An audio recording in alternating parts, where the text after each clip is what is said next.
شروع اللہ کے نام سے جو بڑا مہربان نہایت رحم والا ہے۔ آئیے اب شروع کرتے ہیں زکریہ اور یحییٰ علیہم السلام کے واقعات۔ دن گزرتے گئے، ابراہیم اور یعقوب علیہم السلام کی نسل سے کچھ نیک لوگ پیدا ہوئے۔ ان کو آل عمران کے نام سے یاد کیا جاتا ہے۔ اللہ تعالیٰ سورہ آل عمران آیت 33 اور 34 میں فرماتے ہیں، اللہ نے آدم اور نوح اور خاندان ابراہیم اور خاندان عمران کو تمام جہان کے لوگوں میں سے منتخب فرمایا تھا۔ ان میں سے بعض کی اولاد تھے، اور اللہ سننے والا ہے، جاننے والا ہے۔ بے شک اللہ تعالیٰ نے تمام جہان کے لوگوں میں سے آدم کو اور نوح کو اور ابراہیم کے خاندان اور عمران کے خاندان کو چن لیا کہ یہ سب آپس میں ایک دوسرے کی نسل سے ہیں، اور اللہ تعالیٰ سنتا جانتا ہے۔ جس عمران کا ذکر قرآن مجید نے کیا ہے یہ داؤد علیہ السلام کی اولاد سے ہیں۔ زکریہ علیہ السلام کی بیوی یحییٰ علیہ السلام کی والدہ عیشا اور مریم علیہ السلام کی والدہ حنا دونوں حقیقی بہنیں تھیں، اور زکریہ علیہ السلام رشتے میں مریم علیہ السلام کے خالو تھے۔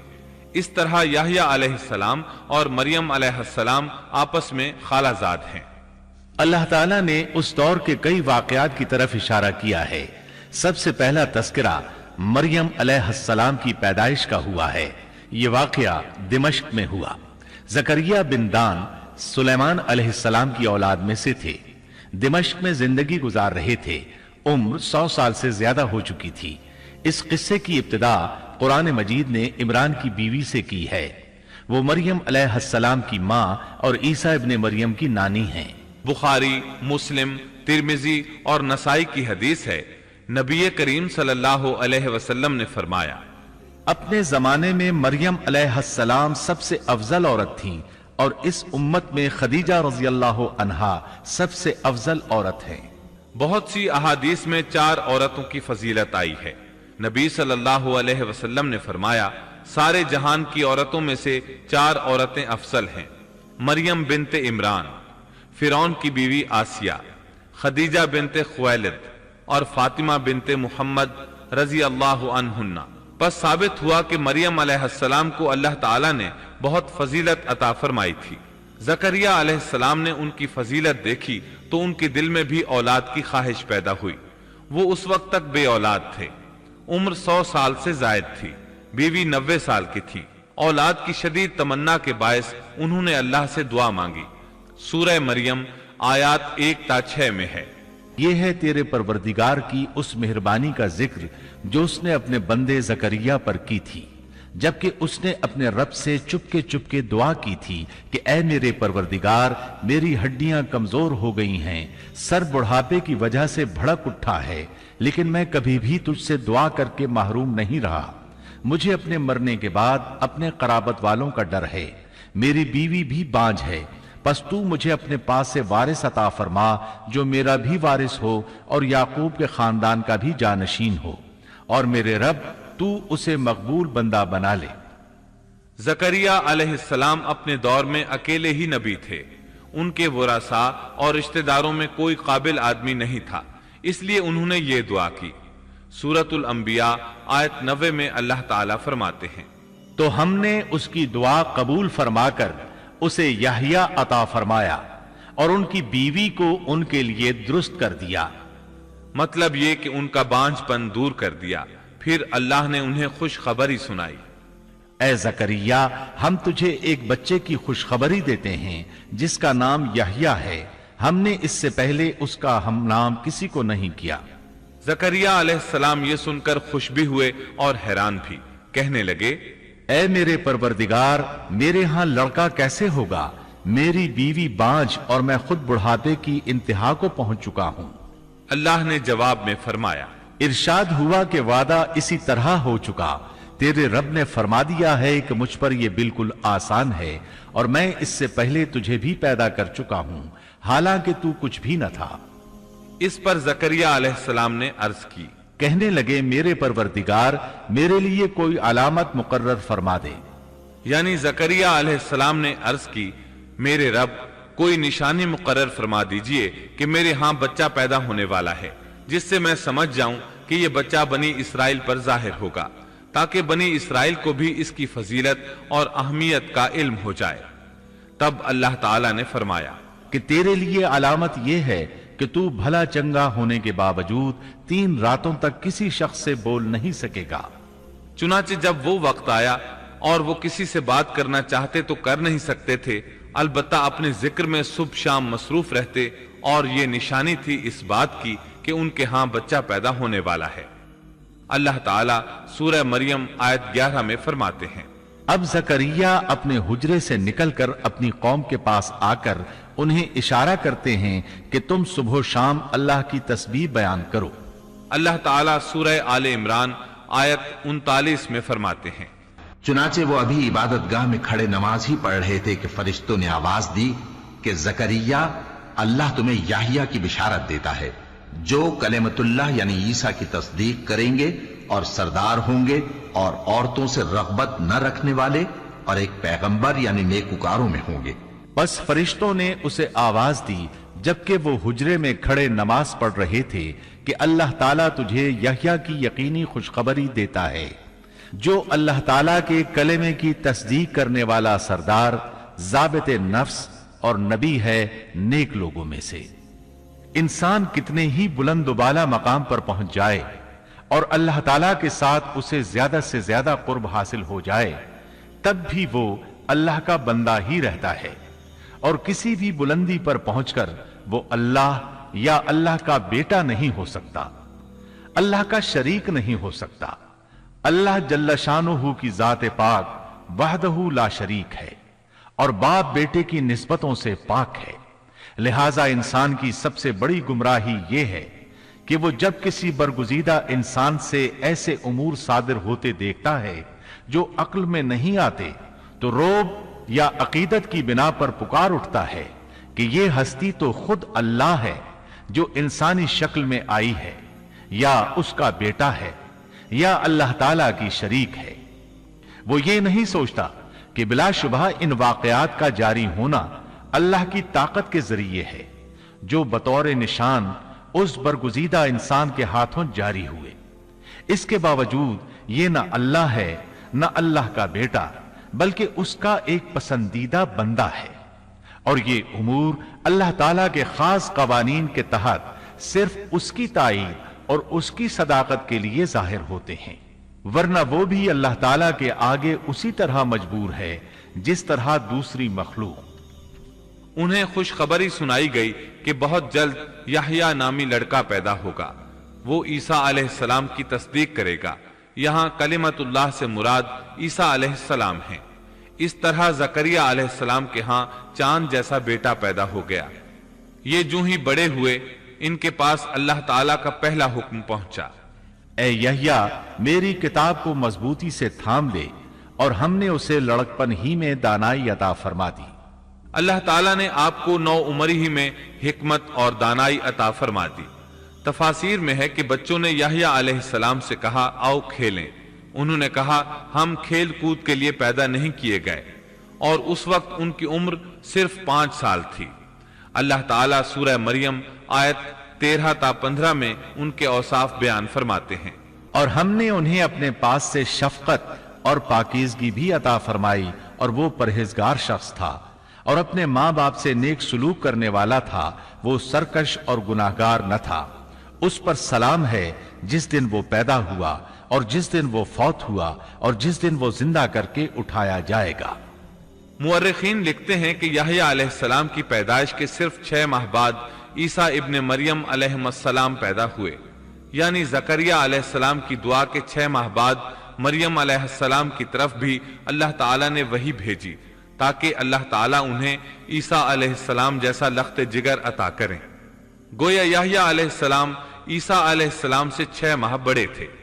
یحییٰ علیہ السلام بڑے ہوئے تو اپنے والد زکریہ علیہ السلام کے ساتھ بنی اسرائیل کو اللہ کی طرف دعوت دینے لگے۔ اس وقت ایک ظالم شخص ان پر حکمران تھا۔ اس نے اپنے بھائی کی بیٹی سے شادی کرنے کا ارادہ کیا، اگرچہ ان کے دین میں یہ حرام تھا۔ اس نے یحییٰ علیہ السلام سے اس شادی کی اجازت طلب کی، اس لیے کہ ان کی نبوت کا اس وقت تک چرچا ہو چکا تھا اور وہ ان کے درمیان شریعت کے مطابق فیصلے کیا کرتے تھے۔ فتویٰ لینے کے لیے وہ تحفے تحائف کے ساتھ آپ کی خدمت میں آیا۔ یحییٰ علیہ السلام نے لوگوں کو جمع کیا اور خطبہ دیا کہ لڑکی کی اپنے چچا سے شادی حرام ہے۔ بادشاہ اور وہ لڑکی یہ فیصلہ سن کر غضبناک ہو گئے۔ لڑکی نے بادشاہ سے کہا، تم یحییٰ کو قتل کرا دو، تب ہماری شادی ممکن ہے۔ بادشاہ نے ان کی طرف اپنے سپاہی روانہ کر دیے۔ اس وقت یحییٰ علیہ السلام محراب میں نماز ادا کر رہے تھے۔ سپاہیوں نے انہیں قتل کر دیا۔ اس طرح بادشاہ نے اپنی بھتیجی سے شادی کر لی۔ اس کے بعد انہوں نے آپ کے والد زکریا علیہ السلام کو بھی قتل کر دیا۔ اس طرح اس دور کے 2 نبی قتل کر دیے گئے۔ عیسیٰ علیہ السلام باقی رہ گئے۔ آپ یحییٰ علیہ السلام کی زندگی ہی میں نبی قرار پا چکے تھے۔ اس وقت آپ کی عمر 30 سال سے کچھ اوپر تھی۔ امام بخاری رحمت اللہ علیہ نے صحیح بخاری میں حدیث اسراء کے تحت سیدنا یحییٰ علیہ السلام کے ذکر میں یہ روایت لکھی ہے کہ نبی کریم صلی اللہ علیہ وسلم نے فرمایا، جب میں دوسرے آسمان پر پہنچا تو دیکھا کہ یحییٰ اور عیسیٰ علیہم السلام موجود ہیں اور یہ دونوں خالازاد بھائی ہیں۔ جبریل علیہ السلام نے کہا، یہ یحییٰ اور عیسیٰ علیہم السلام ہیں، انہیں سلام کیجیے۔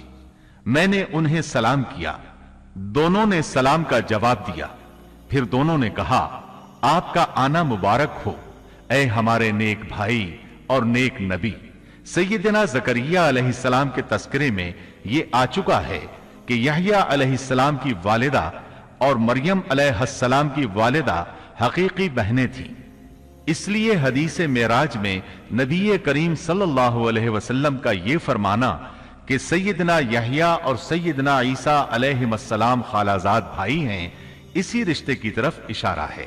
دنیا میں اس سے زیادہ شقی اور بدبخت کوئی اور نہیں ہو سکتا جو ایسی مقدس ہستی کو قتل کر دے جو نہ کسی کو ستاتی ہو اور نہ کسی کے مال و دولت پر نظر رکھتی ہو، بلکہ اس کے برعکس بغیر کسی طمع اور اجرت کے اس کی زندگی قوم کی اصلاح اور خیرخواہی کے لیے وقف ہو چکی ہو۔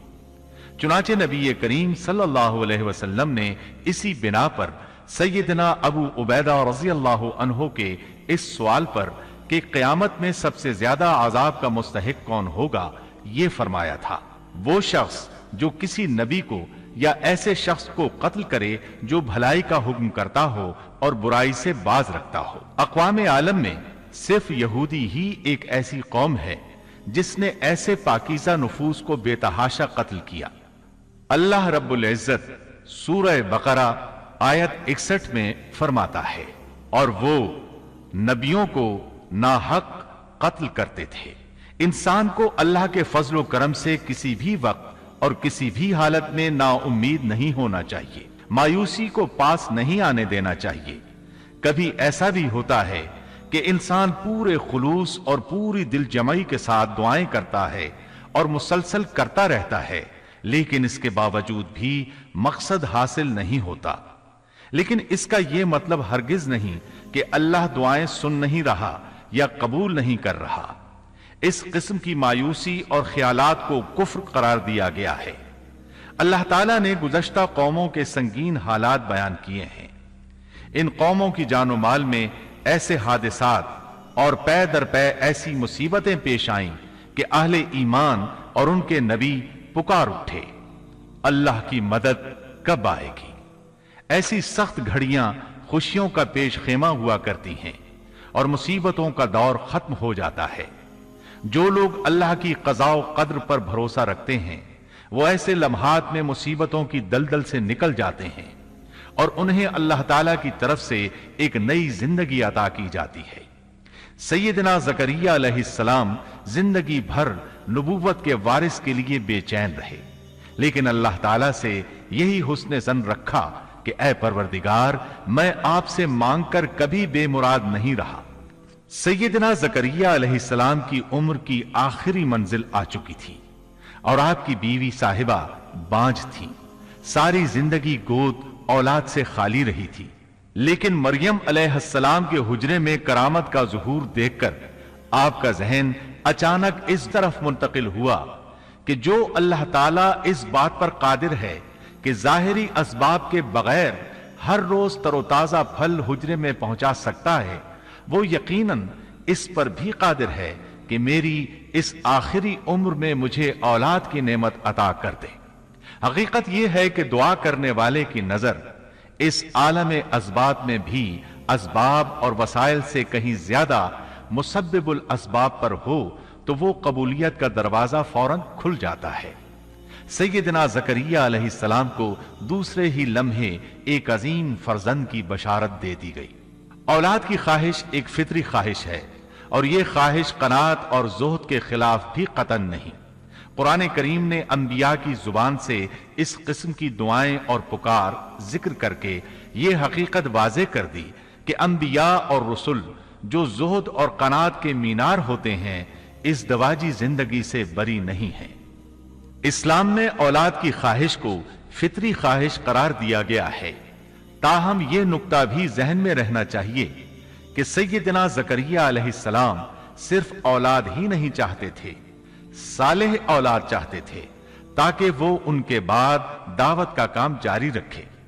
اس لیے آپ نے اپنی دعاؤں کو پاکیزہ اور نیک اولاد کے الفاظ کے ساتھ خاص کیا۔ سورہ آل عمران آیت 38 میں ہے، اسی جگہ زکریا علیہ السلام نے اپنے پروردگار سے دعا کی، کہا کہ اے میرے پروردگار مجھے اپنے پاس سے پاکیزہ اولاد عطا فرما، بے شک تو دعا کا سننے والا ہے۔